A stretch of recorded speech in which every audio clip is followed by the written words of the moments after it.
안녕하십니까. 세상 읽어주는 남자 이상훈입니다. 오늘은 반도체 업계의 뜨거운 감자 3나노에 대해서 총체적으로 짚어보는 시간을 갖겠습니다. 최근 그 디지타임스에 TSMC 삼성이 공이 그 3나노 양산에 따른 어려움에 직면했다는 기사가 나왔고, 이 파이낸셜 타임스에는 삼성이 3나노 양산 수율 잡기에 고전하고 있다는 소식도 나왔습니다. 이 3나노는 그야말로 최첨단 공정의 끝단에 있는 공정입니다. 그만큼 어려울 수밖에 없습니다. 이 공정 역사에서 변곡점이 여러 번 있었다고 말씀드린 적이 있습니다. 이 하이케 메탈 게이트, 핀팻, EUV를 통한 핀팻, 그리고 트랜지스터 구조가 바뀐 게이트 올 어라운드, GAA로 넘어가는 상황입니다. 소재 강원의 변형에 이어서 이제 트랜지스터 구조가 바뀌는 상황입니다. 이 사실 트랜지스터 구조의 변형은 TV 시장으로 치면 브라운관 TV가 평판 TV로 바뀌면서 시장의 판이 송두리째 변모한 것에 비유할 수 있는 사건입니다. 현재 그 파운드리 경쟁이 얼마나 미세화를 잘 하느냐에 달렸다면 게이트 올 어라운드는 반도체 구조 자체를 바꾸는 것이기 때문에 중요할 수밖에 없습니다. 수율 관점에서 한번 이 이슈를 한번 생각해 보겠습니다. 이 삼성과 TSMC는 3나노에서 길이 갈렸는데요. 삼성은 이미 게이트 올 어라운드 공정 개발을 끝내고 이 3나노부터 게이트 올 어라운드를 활용하는 반면에 TSMC는 3나노까지는 이전대로 핀팻을 쓰고 2나노부터 GAA를 씁니다. 삼성이 신공정을 먼저 적용한 데 따른 장점은 확실합니다. 초반에 수율 잡기가 더 어려울 수 있겠지만 2나노부터 게이트 올 어라운드를 적용하는 TSMC에 비해서 적어도 2, 3년 빨리 신공정에 적용하는 만큼 노하우를 서둘러 축적해서 게이트 올 어라운드 공정에서 주도권을 잡아나갈 수 있습니다. 하지만 유념해야 할 게 있는데요. 이 먼저 신공정을 적용한다는 게 기술적으로 뛰어나다는 것을 조건 반사적으로 의미하는 것은 절대 아닙니다. 삼성이 게이트 올 어라운드를 먼저 적용한다고 해서 TSMC가 삼성에 비해서 기술력이 처진다고 말하는 사람은 하나도 없죠. 이런 시각은 단편적인 시각의 산물입니다. 이 사실 TSMC로서는 트랜지스터 구조를 완전히 바꾸면 팹리스가 새로운 설계를 해야 하는 부담이 있는 만큼 팹리스의 부담을 줄여주는 차원에서 3나노까지 핀팻을 재활용하는 측면이 있습니다. 전략적인 결정일 수 있다는 뜻입니다. 신공정을 늦게 적용하는 것이 역설적으로 보면 기술력이 뛰어난 업체의 업력에서 비롯된 노하우일 수도 있다는 뜻입니다. 고객을 계속 자기 편에 묶어두면서도 신공정에 연착할 수 있도록 돕는 선두 파운드리의 영업 전략으로도 해석할 여지가 있다는 뜻입니다. 마치 그 7나노 공정을 삼성이 EUV를 통해서 먼저 구축했지만 TSMC에 비해서 더 밀렸었죠. 7나노 공정에서도. TSMC는 7나노도 기존대로 불화아르곤 강원을 활용했었습니다. 그럼에도 불구하고 3나노가 이전과는 다를 수 있다고 보는 이유가 있는데요. 이런저런 경로를 통해서 들리는 TSMC의 3나노 공정 진행이 여의치 않아 보인다는 징후가 적지 않기 때문입니다. 특히 대만 매체 디지타임스 등에서도 이 3나노 공정에 핀팻을 적용하는 데 따른 문제가 나타나고 있다는 소식을 보도한 적도 있습니다. 채널 길이가 너무 짧아져서 핀팻 구조로는 게이트가 제대로 성능을 내기 어렵다는 것이 공정 개발 과정에서 속속 나타나고 있다는 것입니다. 이 3나노에도 핀팻을 고집했지만 무리일 수 있다는 얘기가 엔지니어 내부에서 나오고 있다는 것이고, 실제 양산 일정도 밀리면서 TSMC마저 수율 잡기가 만만찮은 게 아닌가 하는 관측이 나온다고 볼 수 있습니다. 실제 그 TSMC는 지난 6월 그 기술 심포지엄을 했었는데요. 당시 3나노를 5가지 세부 공정으로 나눠서 운영한다는 점을 밝혔습니다.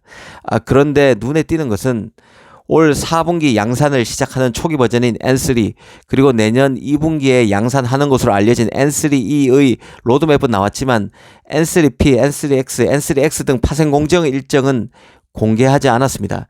아직 그 시간적 여유가 있고 팹리스 고객도 거의 없는 상황에서 굳이 일정을 급하게 제시할 유인이 낮다고 볼 수는 있습니다. 하지만 3나노 초기 버전의 양산도 올 4분기에서 연말 혹은 내년까지 밀리는 게 아니냐는 관측이 나오는 상태이기 때문에 수율 논란에서 자유로울 수는 없는 상황입니다. 이 파운드리 후발주자 삼성의 경우는 수율 논란이 항시 따라다녔습니다. 이번 3나노 수율이 저조하다는 파이낸셜 보도도 자세히 살펴보면 단편적 수준에 그치는데요. 트랜지스터 구조를 바꿔서 수율 잡기에 어려움을 겪고 있으며 그래서 대형 고객 잡기도 만만치 않다는 사실상 인신론적 논평에 가깝습니다. 뚜렷한 근거를 제시하지 않았기 때문에 어느 정도 신빙성이 있다고 보기는 힘듭니다. 그런 관점에서 결국 수율이 어느 정도 궤도에 올랐느냐를 판단하는 기준은 고객을 잡았느냐 여부로 판단할 수밖에 없습니다. 파운드리의 3나노에 대해서 이런저런 구설이 많은 것은 아직 뚜렷한 고객 리스트업이 안 되고 있기에 나타나는 현상으로 볼 수 있다는 생각입니다. 그런 관점에서 한번 고객을 살펴보겠습니다. 일단 삼성의 경우는 그 3나노 고객으로 비트코인 채굴용 칩을 만드는 중국 업체 판세미가 확인됐고 텐서 칩을 만드는 구글도 또 다른 고객으로 거론되고 있는 상황입니다. 이번 그 파이낸셜 타임스 보도에서는 삼성의 유력 3나노 고객군으로 테슬라를 꼽았는데요.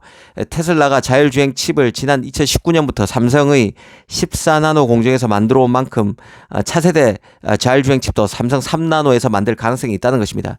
하지만 개인적으로 테슬라 차세대 자율주행 칩은 3나노에서 만들 가능성은 거의 없다고 봅니다. 빨라야 7나노 수준이 아닐까 싶습니다. 실제 그 IT 전문 매체에서는 테슬라가 차세대 자율주행 칩을 계속 삼성에 맡기느냐 아니면 TSMC로 건너가느냐를 다루는 기사가 종종 나오고 있습니다. 3나노가 대상은 아니라는 뜻이죠.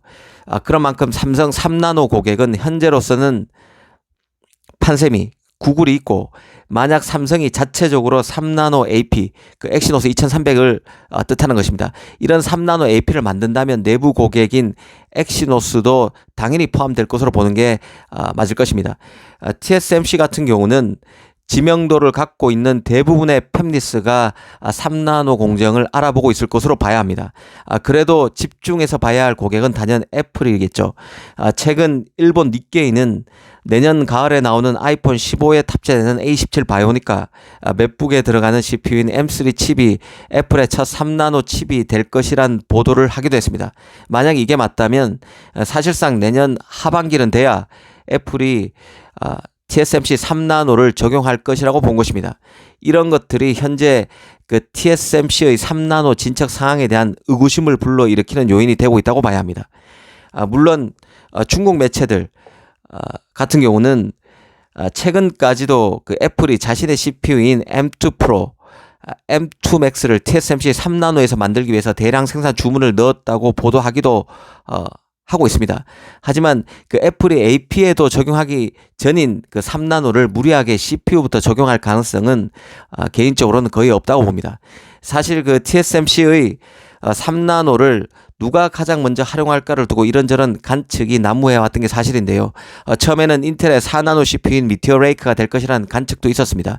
하지만 미티어 레이크 양산이 내년 말까지 밀린 데 이어서 급기야 그 인텔이 미티어 레이크 일부 다이가 TSMC의 3나노, 5나노가 아니라 5나노, 6나노에서 만들어진다고 공식화한 상황입니다.